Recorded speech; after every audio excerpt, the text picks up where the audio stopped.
Vous écoutez le Single Cast, l'émission qui parle de rhum sans gueule de bois, toutes les 2 semaines sur iTunes et Spotify. Vous écoutez le Single Cast, le podcast dédié entièrement au rhum, et ça avec moi-même, Benoît Baille. Je suis entouré de mes acolytes, Laurent Cuvier, bonsoir, l'homme à la poussette. Bonsoir Benoît, et bonsoir à tous. Roger Caroni, en direct de Belgique. Bonjour tout le monde. Oui, toujours du plat Et pays. Jerry Gitani, qui est avec nous également. Bonsoir à tous, bonsoir de Paris. Bonsoir. Alors, pour commencer cette émission, avant d'arriver dans le vif du sujet, on avait dit qu'on allait lire un commentaire, qu'on allait choisir un commentaire au hasard dans tous les commentaires qu'on a sur les émissions précédentes.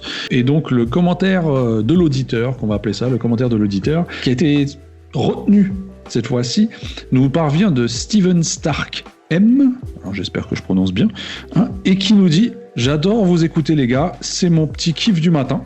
Laurent, est-il possible en sujet d'aborder plus longuement les notes de dégustation ? Je veux dire, t'es-tu constitué une grille de notation standard pour évaluer les rhums avec des barèmes ? Merci les amis, et vite au prochain épisode. » Voilà, donc je pense que ça revient sur ta rubrique de la dernière fois, où tu avais dit qu'il fallait se faire un barème de dégustation. Donc c'est Steven qui te pose la question. Merci Steven pour cette excellente question. Non. Voilà, ça va être la version courte. Je me suis pas fait de barème de dégustation. Merci Laurent. Je vous en prie. Je parlais plus d'essayer. Alors en effet, un support physique écrit, ça peut aider, mais je parlais plus d'avoir cette grille de lecture et ce barème en tête. Une trame. Ouais, voilà. Pour essayer de se faire un petit référentiel. Bon, mais c'était pas vraiment au niveau vraiment fiche de dégustation ou quelque chose de cet ordre-là. Moi, je dois avouer que mes dégustations sont normalement assez simple, alors j'y passe plus ou moins de temps, mais je suis vraiment nez, bouche finale, sans partir trop dans les détails en général.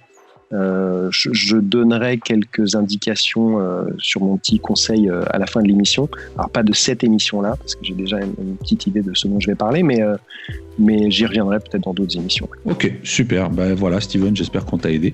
Et puis n'hésite pas à nous lâcher un petit commentaire à la suite de cette émission. D'ailleurs, si vous aussi vous souhaitez avoir la chance peut-être d'être sélectionné et qu'on lise votre commentaire en ligne, n'hésitez pas à nous laisser quelques commentaires sous cette vidéo, que ce soit sur YouTube, Facebook, Instagram, ce que vous voulez. Ensuite, on va passer aux news. Les news de notre cher Roger en direct du plat pays. Roger, c'est à toi. Voilà. Alors, pour commencer, on repart en Jamaïque, où Worthy Park nous a proposé un embouteillage spécial pour la maison du whisky. Donc, c'est un single cask. Je pense que c'est un des premiers qui sortent de façon officielle. Et c'est déjà fini. Parce qu'apparemment, Serge Valentin l'a beaucoup aimé. Et donc, du coup, c'est parti très vite. Voilà. C'était un 2 ans à Yesters. Je pense l'avoir goûté il y a déjà quelques temps dans un petit sample avec un copain, et c'était pas mal. D'habitude, je suis pas fan d'Ayesters, mais là, ça passait plutôt pas mal. Donc voilà, si quelqu'un réussit à trouver. Si j'ai pas bêtise, c'est celui qui était... il y avait une bouteille Whisky Live, je crois. Ah, probablement, oui. Beaucoup de chance. C'est de la bouteille officielle Worthy Park. Classique entre guillemets. Sauf que là, c'est un single cask et du coup, ça va être un peu plus compliqué à trouver. Martinique dépasse, adapte son packaging au reste de la gamme pour les rhums blancs de 50 et 55%. Uniquement disponible pour le moment à la distillerie, mais j'imagine que ça fera un petit tour dans le reste de la Martinique, mais pas en métropole, vu qu'on reste, nous, bloqués, entre guillemets, avec la version à 45%, qui est plutôt le scandale de l'année passée, dans les news, enfin, pour ma part. J'allais le dire. Je voulais pas prendre ton rôle de c'est un scandale, mais les 50 et 55 sont tellement bons que moi, ils me manquent personnellement. Moi aussi. C'est un sujet sur lequel je mettrais un veto personnellement. Je ne sais pas si vous connaissez le Bar de l'Ours. C'est une sympathique chaîne YouTube qui parle de rhum. Bien sûr. Avec notre ami l'Ours, à qui on fait un petit coucou d'ailleurs. Voilà. Et ben, elle va fêter ses 2 ans cette semaine, je pense. Et apparemment, il préparait une petite surprise. Donc, c'est une affaire à suivre. Mais bon, voilà. On voulait faire un petit coucou à l'Ours. Chaîne YouTube qui a déjà 2 ans sur le rhum. Ouais. Chapeau. Ça va vite, hein. Ouais. Le temps passe vite, effectivement. Les frères de la côte sont occupés pour le moment dans les Antilles, donc ils chargent différentes denrées, dont du rhum. Ils sont passés par la Martinique, où ils ont été rechercher 7 fûts de la favorite. Donc ils ont mis ça dans des fûts d'Armagnac. Il y a 2 cuvées, divisé en 2 fûts et le reste pour l'autre. Et ils ont gardé 2 fûts en vieillissement tropical du même jus pour pouvoir justement permettre aux fans de déguster les 2 types de vieillissement. Comparatif, ouais. Et entre-temps, le 13 en Bresse était passé aussi chez Foursquare. Et j'imagine qu'il passera dans d'autres distilleries. Je sais bien que d'habitude, ils font de temps en temps la République dominicaine et d'autres choses. Donc voilà, affaire à suivre aussi. C'est très bien de le citer, qui sont également passés chez Foursquare. On reviendra peut-être sur ce point-là un peu plus tard. Voilà. Et dernière petite news que j'ai lue tantôt sur la page de Peter Holland de chez Dad Boutique. Donc c'est un embouteilleur anglais. Apparemment, 2 nouveaux embouteillages vont arriver à TDL de Trinidad et à Guyana, Unconfirmed Still, ce qui me fait un petit peu sourire par rapport à la dernière émission sur la transparence. Ils ne le savent pas, ils le disent. Moi, je trouve ça génial, donc voilà, c'est comique. Ils ont été transparents, ils ont dit qu'ils n'ont pas l'info, en fait. Voilà. Et si vous voyez l'étiquette, il faut la regarder, c'est vraiment magnifique. On voit Peter Holland déguisé en animateur de jeu très américaine, et les potes style de chez DDL sur un podium, avec un grand titre très, très coloré. Donc voilà. Du coup, on ne sait pas du tout ce que ça vaut, mais les connaissances, ça doit être sympa. Est-ce qu'on sait quand est-ce que ça sort ? Aucune idée, il est présenté demain, donc jeudi. Donc j'imagine que ça ne devrait pas trop tarder. En tout cas, il avait 2 bouteilles qui ne ressemblaient pas à des prototypes. Donc, d'accord. Voilà. Oui, juste préciser pour les néophytes que DDL, c'est Demerara Distillers Limited. Voilà, donc c'est des rhums de Guyane anglaise. Parfait, merci Roger pour ces quelques news. Alors maintenant, je pense qu'on peut passer au sujet du jour. Sujet brûlant dans l'actualité du rhum et de la rhumosphère. L'IG Barbade. Il semblerait qu'il y a petit conflit actuellement là-bas, tout petit entre 2 équipes, mais on va revenir là-dessus dans quelques instants. Tout d'abord, on va demander à Jerry peut-être de nous donner un peu plus d'informations concernant l'IG. Jerry, peux-tu nous expliquer qu'est-ce qu'une IG ? Oui, effectivement, avant d'aborder le vif du sujet, je pense qu'il faut donner une définition de ce que c'est l'IG, puisque je pense qu'il n'y a pas beaucoup d'auditeurs qui savent exactement. Donc je vais vous donner la définition de l'OMPI, qui est l'Organisation mondiale de la propriété intellectuelle. Donc, qu'est-ce qu'une indication géographique ? Une indication géographique, c'est un signe utilisé sur des produits qui ont une origine géographique précise et qui possèdent des qualités ou une notoriété due à ce lieu d'origine. Donc, ça, c'est parti avec les produits agricoles, comme souvent. Donc, généralement, des qualités qui découlent du lieu de production sont influencées par des facteurs locaux déterminés, tels que le climat et le sol. Quel est le rôle de l'indication géographique ? L'indication géographique met en évidence un lieu ou une région de production précis qui détermine les qualités caractéristiques particulières dues exclusivement ou essentiellement au milieu géographique dans lequel ils sont obtenus. Donc on voit bien qu'il y a que la notion d'indication géographique fait un vrai lien entre les produits et leur lieu de production originaire.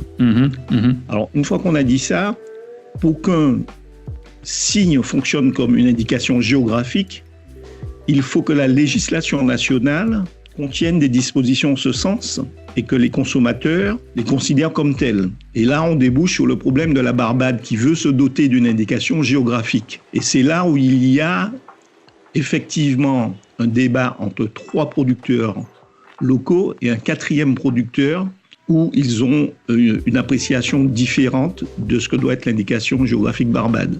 Bon, je peux continuer là-dessus en disant que le conflit est né du fait que l'une des distilleries, qui est la Weird, la West Indies Distillery, qui a été acquise il y a 2 ans à peu près, en 2017, oui. Par la Maison Ferrand, donc Alexandre Gabriel. Lui, Alexandre, il a une vision, il part de faits historiques, Alexandre. Et il faut le dire qu'historiquement, les rhums étaient produits dans la Caraïbe, notamment à la Jamaïque, au Guyana, à la Martinique, à la Barbade. Et j'aime bien préciser que la Martinique, à cette époque, était le premier producteur au monde de rhum et Saint-Pierre le premier port exportateur de rhum. C'est-à-dire que toutes les mélasses venaient se faire distiller. Beaucoup de mélasses venaient se faire distiller. On parlait que de rhum de mélasse, d'ailleurs. Donc, ces produits, ils étaient exportés vers l'Europe, en France, en Allemagne, en Angleterre, et ils vieillissaient en fait en Europe. Mais on continue à dire que c'était des rhums Martinique, des rhums Jamaïque, et justement, l'indication géographique vient pour protéger ce phénomène-là, parce qu'il est évident qu'un produit qui est produit à la Barbade, à la Martinique ou à la Jamaïque, mais qui est vieilli 6 ans, 8 ans, 10 ans en métropole, ce n'est plus le même produit. Oui. Et c'est là où l'indication géographique est intervenue, puisqu'au départ, l'indication géographique a été faite pour protéger les vins, puisque c'est né avec les produits agricoles, mais aussi le vin, pour protéger les vins et pour tout ce qui était contrefaçon, etc. Hein. Et donc, on comprend que les distilleries locales qui produisent sur place, qui vieillissent sur place, tiennent à ce que, s'il y a indication géographique, ce soit une vraie indication géographique. Voilà, c'est ça. C'est-à-dire que pour revenir sur quelque chose qu'on a dit avant l'émission avec Laurent et qu'on va répéter ici, il y a deux différents niveaux dans ce débat. Le premier qui est sur le fond, tout simplement, sur qu'est-ce qui est réellement demandé et qu'est-ce qu'on souhaite. Et le deuxième qui est plutôt sur la forme, sur laquelle on reviendra un peu plus tard, sur comment les points de vue sont défendus par les différents interlocuteurs. C'est-à-dire que dans un premier temps, on a effectivement d'un côté donc 3 producteurs barbadiens qui sont donc Mangé, Foursquare et Saint-Nicolas-Abbey, qui produisent quand même 90% du volume de rhum vieilli à la Barbade actuellement. Et de l'autre côté, on a donc la Weird, la West Indies Rum Distillery. Il faut bien préciser que c'est qu'il s'agit du rhum vieux, parce que c'est très important. Oui, je dis rhum vieux. Et de l'autre côté, on a donc la West Indies Rum Distillery, la Weird, donc comme tu l'as dit Jerry, qui a été acquise par Maison Ferrand en 2017 et qui produit notamment aussi les rhums plantations. Je pense que c'est important de préciser ça également.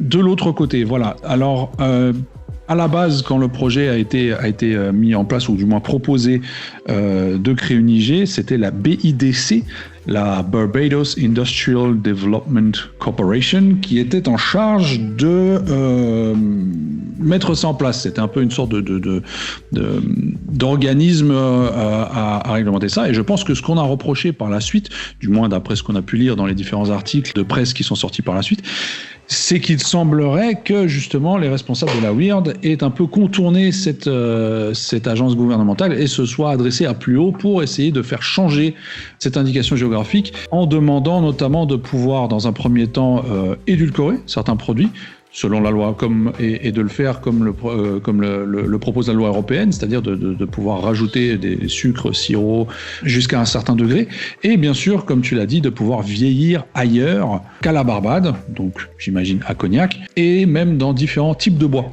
Et pas que du chêne, parce qu'actuellement, la première proposition de l'IG Barbade propose de ne vieillir que dans du chêne, bien sûr neuf ou de seconde main, mais en aucun cas dans des bois d'amburana ou que sais-je. D'acacia ou de... D'acacia, voilà, enfin d'autres bois. Donc voilà, je ne sais pas ce que vous, Laurent ou Roger, vous en pensez. Laurent, peut-être dans un premier temps. Alors Laurent qui est en train de finir sa gorgée de rhum, excusez-le. J'ai Barbade. Et non, c'est pas pour aller dans ton sens, mais c'est de la Martinique.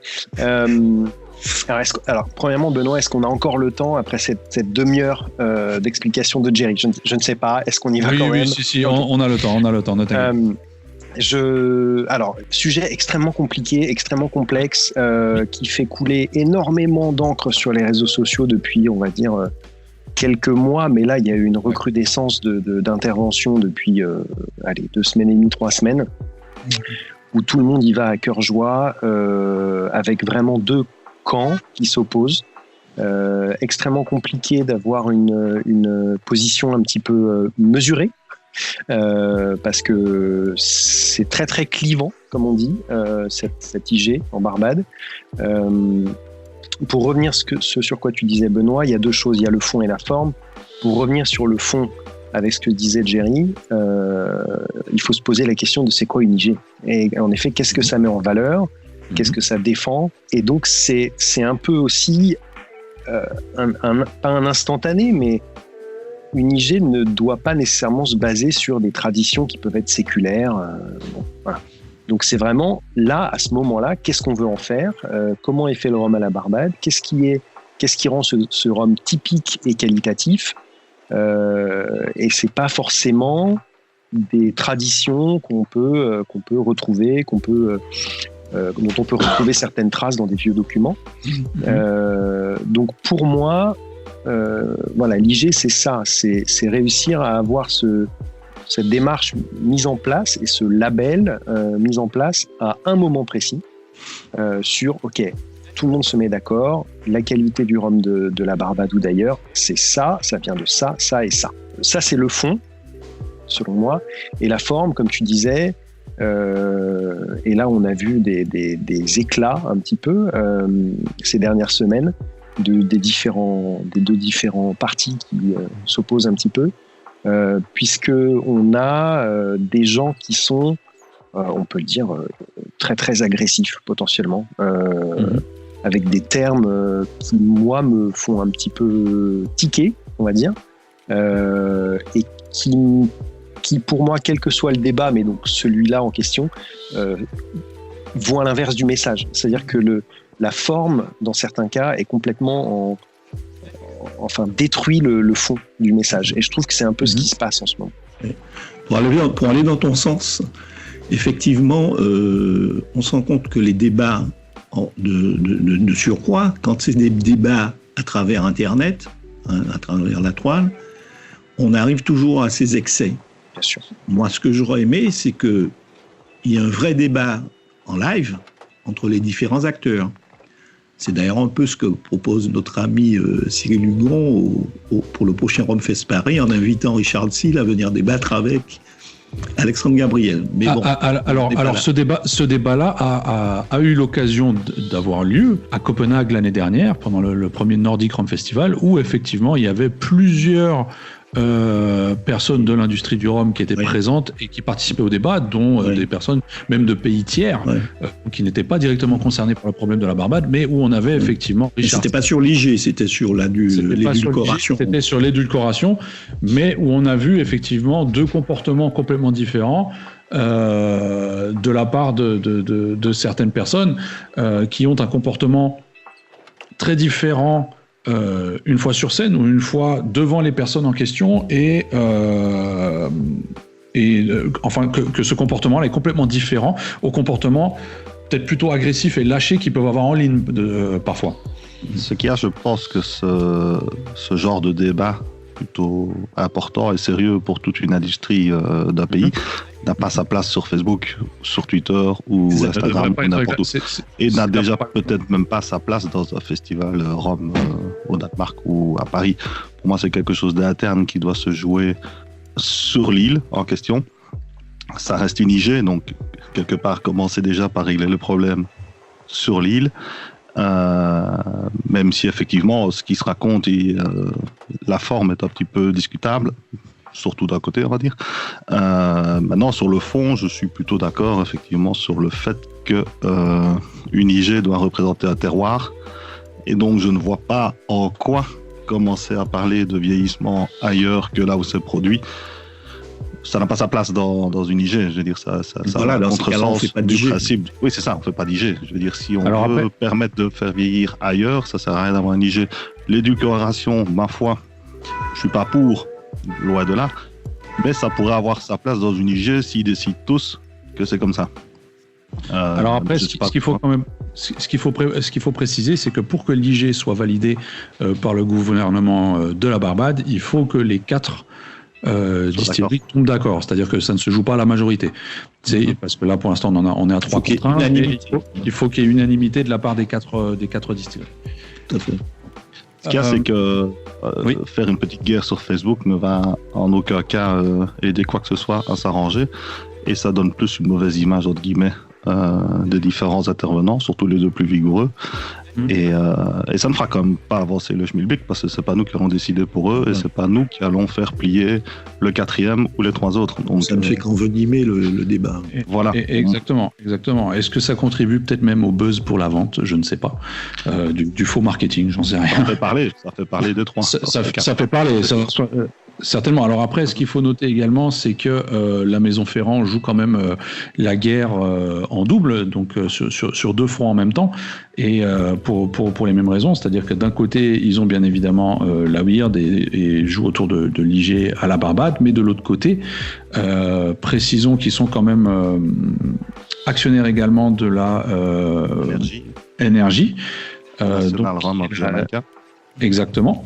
Et donc, qu'ils souhaitent faire changer l'IG jamaïcaine qui est quand même déjà en place depuis 2016. Et donc, justement, où ils demandent exactement les mêmes termes, donc de pouvoir faire vieillir ailleurs, dans d'autres types de bois, et pouvoir édulcorer leurs produits, sachant que l'IG jamaïcaine interdit l'édulcoration. Voilà, on va y arriver. En effet, il y a une problématique un peu similaire en Jamaïque, même si, comme tu disais, en Jamaïque, l'IG est déjà là. Je vais revenir sur 2-3 trucs, confirmer complètement ce que Roger disait, c'est-à-dire que pour moi, et Jerry était d'accord aussi, ça doit rester au niveau du législateur. Pourquoi mettre ça sur les réseaux sociaux? Ça donne une mauvaise image de tout le monde, les gens se lâchent, je ne vois vraiment pas l'intérêt. Enfin bon, première chose. Deuxième chose, Benoît, tu listais certaines pratiques d'élaboration de rhum que Ferrand aimerait pouvoir être représenté dans l'IG, par exemple, etc. Il y a quelques autres petites choses aussi, par exemple l'adjonction d'eau de mer à la fermentation. Oui. Voilà, il y a quelques autres petites choses.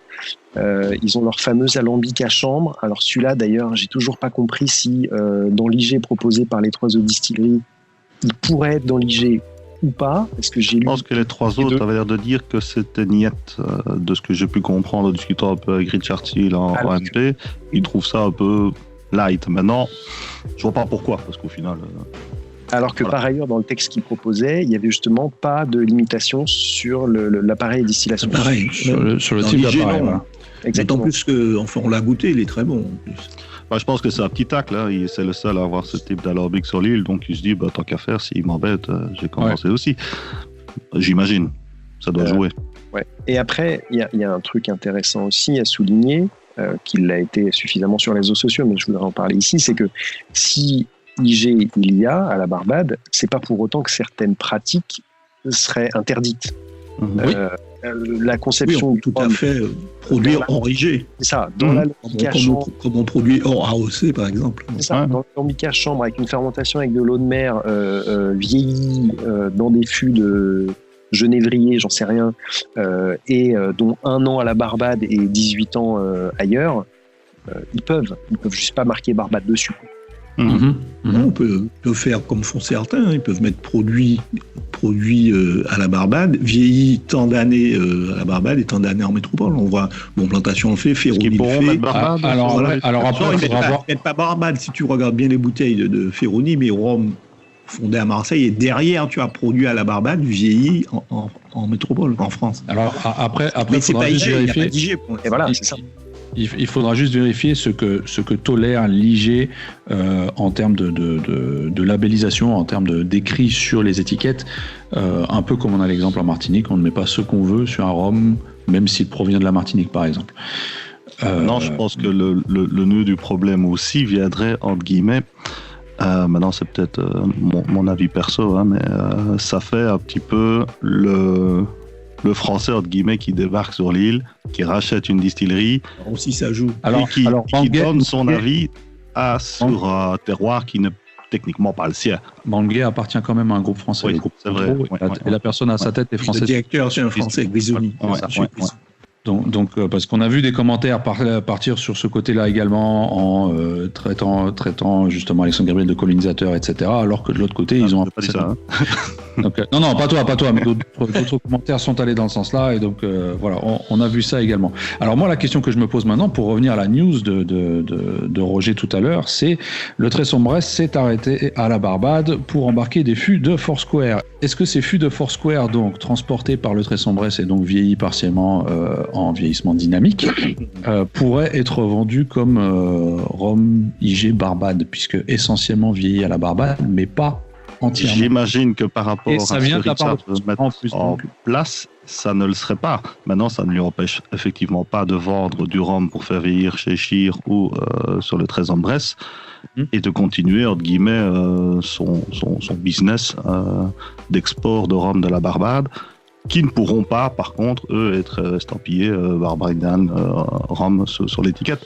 C'est comme on le disait tantôt, rien n'empêche, une fois que tu as ligé, de quand même encore continuer sur le côté certaines choses. Et ici, dans le cas du Tresson-Brest, j'imagine que si l'IG était en place comme il la souhaite, ce serait respecté une fois embouteillé en France. Oui, c'est comme les favorites. Hein. Une fois qu'ils sont embouteillés par les fers de la coque, par exemple, ils ne peuvent pas mettre Martinique dessus. Donc voilà, j'imagine que c'est exactement en indiquant le nom de la distillerie, effectivement, ça permet de savoir d'où ça vient. Non, c'est d'où il vient. Mais on ne peut pas mettre rhum Martinique, ce sera rhum des Antilles françaises. Je voulais juste apporter une petite précision parce qu'on parle d'IG. Pour compléter l'information, en Europe, c'est l'IGP, l'appellation européenne. Et en fait, c'est assez récent. On pense que c'est très vieux. Mais en fait, l'IGP, l'indication géographique protégée, a été créée en 1992 en Europe. Et en fait, les spiritueux n'y avaient pas accès. Et ce n'est qu'en 2015 que les spiritueux ont eu l'IGP, notamment les rhums de Guadeloupe, de Guyane, de la Réunion, le Mar d'Auvergne, l'eau-de-vie de Cidre de Normandie, le ratafia champenois et la crème de cassis de Bourgogne. Donc il n'y en a pas énormément qui ont l'IGP. Et on voit que c'est assez récent. Donc voilà. Merci pour le petit détail. Dans ce cas-là, messieurs, je ne sais pas, est-ce qu'il y a d'autres remarques encore à faire sur le sujet de l'IG ? Non ? Parfait. Moi, si, quand même. Enfin, revenir sur un truc, c'est ce côté extrême dans les commentaires. C'est-à-dire que c'est loin d'être seulement les principaux intervenants. C'est-à-dire que c'est pas que Richard Seale, Alexandre Gabriel, la team Plantation et la team Foursquare qu'on connaît d'ailleurs pas, mais c'est tous les Foursquare, Hamden, Vélier, etc. Il y a des influenceurs qui c'est ça. C'est là où je voulais en venir, c'est-à-dire qu'il y a une team, quoi. Il y a d'autres mecs avec d'autres poussettes qui disent des choses. Ouais. Il y a des supporters extrêmes et parfois des lambda. Alors ça peut être des gens un peu connus qui représentent des marques, etc. Et qui sont, je trouve. Enfin, je sais pas, ils se sentent vraiment, je pense, menacés ou insultés ou pour en arriver là, parce que il y a un vrai souci de communication. Alors, je suis pas un pro de la communication, mais c'est un peu à chier quand même. Enfin, oui, alors, est-ce que c'est pas plutôt un phénomène de j'aime pas utiliser le terme gourou, mais peut-être un phénomène de le fait de peut-être. Allez, le terme vénérer est clairement exagéré, mais d'apprécier fortement quelqu'un avec ses produits et sa démarche, et de vouloir défendre à tout prix. Voilà, d'avoir une certaine aura, je pense qu'il y a un peu de ça. Et de vouloir défendre ce point de vue-là à tout prix, justement en ayant cette impression d'appartenance à une équipe, à un avis, à un groupe. C'est possible, mais tu vois, Alexandre Gabriel a aussi un peu cette aura-là. Ah oui, non, bien sûr. Il a également ses fans. Donc, et pour autant, j'ai quand même vu moins de fans de ce côté-là se lâcher à ce point-là. C'est vrai, c'est peut-être pas le style de la maison. Ouais. Oui, mais du coup, ces fans pourraient avoir un style différent. Et apparemment, c'est pas le cas. Maintenant, je n'ai pas vu beaucoup de... Enfin, c'était assez chaud certaines fois, mais je n'ai pas vu beaucoup d'insultes ou de trucs vraiment dérapés en live. Maintenant, j'ai pas suivi non plus parce que bon, ça peut vite devenir lourd ce genre de débat. Ça fait beaucoup de lecture, oui, c'est ça, quoi. Mais de mon côté, il me semble que c'était soutenu, mais ça n'avait pas l'air d'être totalement le chaos non plus. Sur certains réseaux anglophones, c'était quand même assez dur. Hein. Ah oui, ok. Beaucoup de dédain, beaucoup de mépris. Mais effectivement, d'un point de vue anglais, on voit beaucoup de blogueurs qui reviennent ces 2-3 dernières semaines, tous, effectivement, avec des articles de presse de la Barbade, et qui penchent clairement du côté de Seal. Ouais. Ça, c'est clair que on voit un fameux lobby, entre guillemets, de la presse, ou des passionnés, en tout cas, anglais de Rome. C'est assez visible d'ici. Il y a une question peut-être qu'on n'a pas abordée, mais c'est peut-être pas la plus simple non plus, c'est les motivations des uns et des autres. C'est-à-dire que les motivations, je pense, je ne veux pas essayer de lire dans leurs esprits, mais c'est de ce que j'ai pu voir et de ce que je peux imaginer, les motivations des 3 distilleries historiquement détenues par des Barbadiens, c'est d'avoir cette IG, d'avoir leur origine reconnue, d'avoir que ce soit un label de qualité, que ce soit lié vraiment à un terroir, etc. Les motivations du coup de Ferrand, alors qu'on voit de temps en temps, ça va être de sauvegarder des pratiques ancestrales dont ils ont pu retrouver des traces, etc. Mais pour moi, je vois pas ça de manière forcément opposée avec cette IG, puisqu'en effet, on peut tout à fait produire comme on veut, en dehors d'une appellation, d'une IG, en dehors de l'AOC, etc. Oui, mais ça ne permettrait pas de garder cette appellation, justement. Alors que tout l'enjeu est là. Il serait obligé, dans ce cas-là, d'appeler son rhum, je ne sais pas s'il est vieilli à Cognac, rhum de France. Enfin, j'en sais rien. Mais GP Cognac. Même si rhum de Cognac, le produit, comment dirais-je, la matière première n'est pas obligatoirement en provenance du lieu. Ça, c'est une spécificité de l'IGP. Bon, on va à l'extrême là. Alors que pour celle de la Barbade, par contre, ils ont indiqué comme quoi la matière première. Pardon ? Ils n'ont pas dit que le venir là ? Non, pas par rapport. Il me semble que l'origine devait être de la Barbade, non ? C'est pas sûr ça ? Non, ils en ont pas assez. Ils doivent l'importer. Non, voilà, autant pour moi. IG, voilà. C'est d'ailleurs un point. C'est d'ailleurs un point que j'ai vu plusieurs. Pour ça, c'est complexe.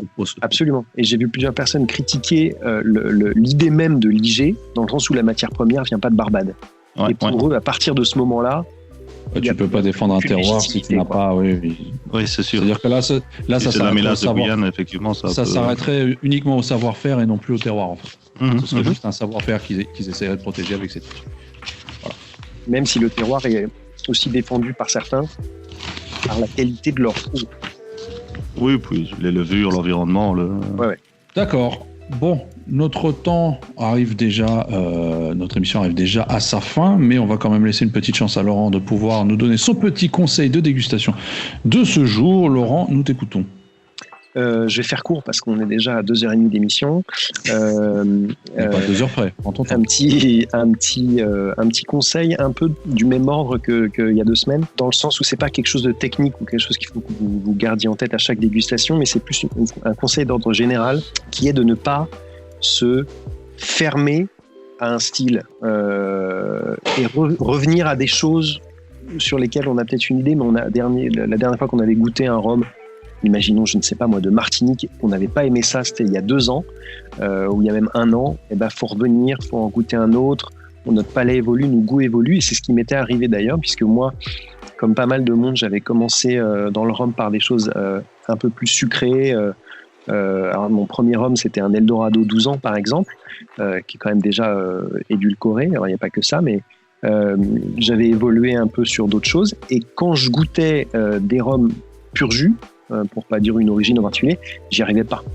Et ce n'est que parce que j'y suis revenu de temps en temps, et je ne peux que remercier Freddy de chez Aron, parce que c'est lui à l'époque qui me guidait beaucoup, et d'ailleurs qui m'avait converti aux agricoles sur un 2PAS XO ancienne bouteille, ancienne version. Et c'est ça qui m'avait fait basculer dans les rhums agricoles, et aujourd'hui maintenant c'est mes rhums favoris, quoi. Donc vraiment essayez toujours de garder cette ouverture. Je constate qu'un Guadeloupéen s'est servi du rhum de Martinique pour te convertir à la Très bien. Mais effectivement, c'est-à-dire que dans ce cas-là, si je goûte un rhum de Barbade type plantation 20e anniversaire aujourd'hui, et que après je goûte un Foursquare, je sais pas moi, donne-moi un nom de Foursquare, Roger. Je sais que tu les connais. les années, d'accord. Voilà, non, c'est c'est pas de cela que je parlais. Je parlais des pléniplénétartiaux. C'est celui-là, oui. Magnifique. On est d'accord qu'on est sur deux produits complètement différents et que si on apprécie l'un, on ne risque pas forcément d'apprécier. Enfin, je ne sais pas. Dans ces cas-là, on risque certainement pas d'aimer l'autre, ça c'est clair. Pour moi, alors oui, il y a certaines chances en effet qu'on n'aime pas les deux en même temps. Je pense que c'est par rapport au 20e anniversaire aussi qu'il y a peut-être une demande de changement de l'IG Barbade de la part de chez Plantation. Voilà. Peut-être, ou d'autres produits de chez Plantation. Mais bref. Donc non, c'est pas forcément antinomique, c'est-à-dire que je pourrais imaginer reprendre du plaisir potentiellement sur un Eldorado 12 ans, pourquoi pas, alors que c'était il y a de nombreuses années. Pour aller dans ton sens complètement, Laurent, j'ai effectivement regoûté un rhum cubain pour le Légendario 15 ans qu'on m'avait offert, que j'avais trouvé vraiment insipide et que j'ai regoûté récemment et je lui ai trouvé tu vois, un peu plus d'intérêt, donc tu as parfaitement raison. Oui, et après, dans le même continuité, il faut pas trop se mettre de frontières non plus ni de limites. De temps en temps, aller goûter à whisky, à Calvados, à Armagnac, pour déguster d'autres choses et s'ouvrir à d'autres choses aussi. C'est très important. Il faut être curieux. C'est vrai. Absolument. Et alors, il se peut qu'en regoûtant un truc qui nous avait pas plu, ça nous plaise toujours pas. Hein. C'est même très probable. Hein. mais voilà, faut garder cette ouverture d'esprit. Parfait. Merci Laurent. Je pense qu'on va clôturer cette émission sur ces petites notes parce que ça va bientôt quand même faire 40 minutes. Voilà, le temps file. Il y a certains auditeurs qui en seront ravis parce qu'ils en demandent encore. D'autres diront que ça sera peut-être un peu trop long. Mais bon, on verra bien. En tout cas, n'hésitez pas de nous écouter sur YouTube, Spotify et iTunes et de nous laisser des petits commentaires en likant les pages. Et Infobar. Et Infobar, nouvellement, également, sur infobar.com. Et de nous laisser donc quelques petits commentaires et nous dire éventuellement... on se fera un plaisir de lire vos réactions. Et donc, une des réactions sera pêchée pour être lue dans le prochain épisode. Voilà. Messieurs, je vous remercie. Je vous dis à dans 2 semaines. Merci à bientôt. Au revoir à tous. À bientôt. Et à bientôt. Vous venez d'écouter le Single Cast, l'émission qui parle de rhum sans gueule de bois. Toutes les 2 semaines sur iTunes et Spotify.